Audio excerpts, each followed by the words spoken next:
Dalam nama Bapa dan Putra dan Roh Kudus, amin. Umat Allah yang terkasih, hari ini hari Selasa tanggal 18 Januari 2022. Kali ini saya ada di asrama Karmel di Unika di Santo Thomas Medan yang saat ini sedang proses pembangunan. Kepada kita, gereja memberikan menjadi santapan rohani dari Markus 2 ayat 23 sampai 28 tentang murid-murid Yesus yang kemudian dilerai oleh orang-orang Farisi karena mereka tidak berpuasa. Lalu kemudian Tuhan kita Yesus Kristus berkata kepada mereka sebagai tanggapan atas mereka bahwa tidak pernahkah engkau melihat bahwa Daud pun pernah makan buah persembahan ketika ia dan para prajuritnya masuk ke bait Allah. Pada saat itu mereka kelaparan. Nah, Tuhan kita Yesus Kristus yang adalah keturunan Daud juga menjadi sama seperti manusia, seperti kita semua. Dia adalah Allah sekaligus juga menjadi manusia.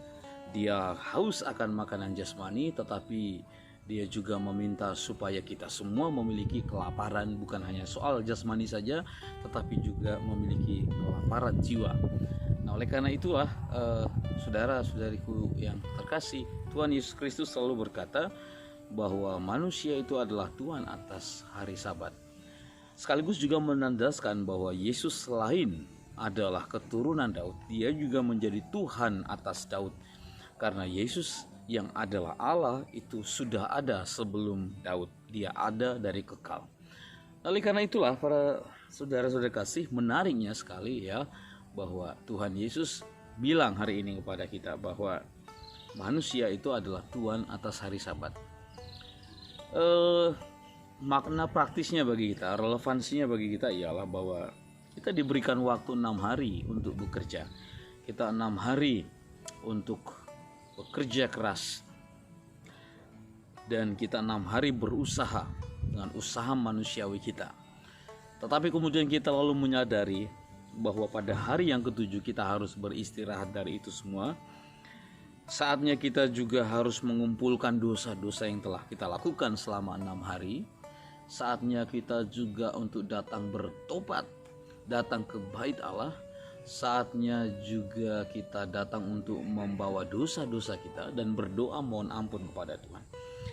Memang meski sebenarnya kita menyadari bahwa panggilan kita itu untuk menjadi suci tidak datang pada hari Minggu saja, tapi harus setiap hari. Tapi kita menyadari diri kita, kelemahan kita, bahwa kita bukanlah manusia yang sempurna, bukanlah manusia yang suci, tetapi juga kita lalu menyadari kedosaan kita. Sekali lagi, bahwa ketika kita datang ke bait Allah pada hari Minggu, kita tidak hanya datang minta berkat, kita tidak hanya datang untuk bergembira dan bersuka cita, tapi kita juga datang untuk mengakui segala dosa-dosa dan kesalahan kita, untuk berdoa mohon ampun dari Tuhan untuk semuanya itu. Dan ini penting para saudara, karena kedamaian batin itu melebihi segala apapun. Kedamaian batin itu justru memungkinkan kita untuk melakukan kebaikan-kebaikan dan usaha-usaha yang gigih lainnya yang perlu untuk kita perbuat. Nah, oleh karena itulah para saudara, jangan abaikan hari Minggu. Pengalaman saya dengan beberapa umat ketika mereka berkata kepada saya, Pastor Romo, kalau kami tidak ke gereja pada hari Minggu, maka kami akan menjalani hari-hari hidup kami sesudahnya menjadi hari-hari hidup yang terasa kering. Ini menjadi sebuah kabar gembira bagi kita bahwasanya ketika manusia sekarang harus dikondisikan untuk tinggal di rumah masing-masing, akan tetapi kerinduan untuk merayakan misa, merayakan Ekaristi pada hari Minggu, itu juga menjadi sebuah kerinduan yang tak pernah padam. Karena memang gereja itu adalah tempat kita berkumpul bersatu dengan Tuhan dan sesama. Kita memiliki Tuhan yang sama, kita juga memiliki saudara yang punya tujuan yang sama, yang sama-sama juga menyadari kedosaan kita bersama, yang membutuhkan pengampunan dari Tuhan. Maka saudara yang terkasih, seringkali orang berkata, buat apa kita ke gereja kalau kemudian selanjutnya kita berdosa. Bukan mau mengatakan bahwa kalau kita sudah pergi ke gereja hari Minggu lalu kemudian hari Senin kita bisa berbuat dosa, tobat kumat. Tidak, para saudara. Tapi ini justru menjadi undangan bagi kita untuk menjadi rendah hati di hadapan Tuhan. Jadi bukanlah kita dengan kedosaan kita itu lalu kita merasa tidak layak kepada Tuhan, lalu akhirnya kita memutuskan untuk tidak datang kepadanya. Justru ini merupakan sebuah kesombongan. Karena pertanyaannya ialah siapakah yang merasa diri pantas di hadapan Tuhan? Maka para saudara, hari Sabat bagi orang Kristen ialah hari kebangkitan, hari beristirahat. 6 hari kita bekerja, hari ke-7 kita berdoa, kita minta berkat dari Tuhan, dan terutama kita mohon pengampunan atas segala dosa dan kesalahan kita.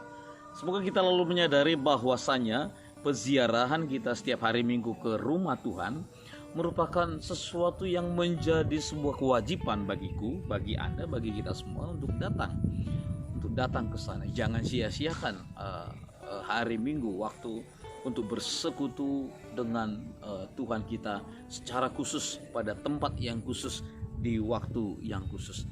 Dengan demikian para saudara, esensi dari hari Sabat, hari kebangkitan Tuhan itu menjadi sesuatu yang melampaui tataran aturan, dan itu justru masuk ke sisi terdalam diri kita bahwa aku ini dipanggil Tuhan setiap hari Minggu untuk kembali memperbaharui janji-janji baptisku, memperbaharui janji-janji imanku, tetapi kemudian juga serentak mengakui kelemahanku dan akhirnya aku mohon ampun kepadanya.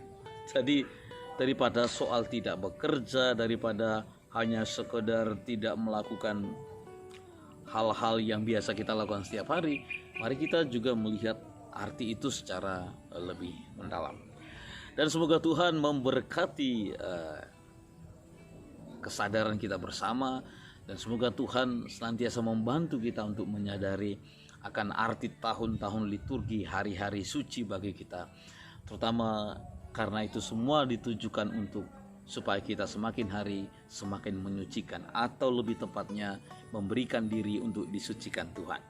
Tuhan memberkati kita semua, Bapa, Putra, dan Roh Kudus. Amin.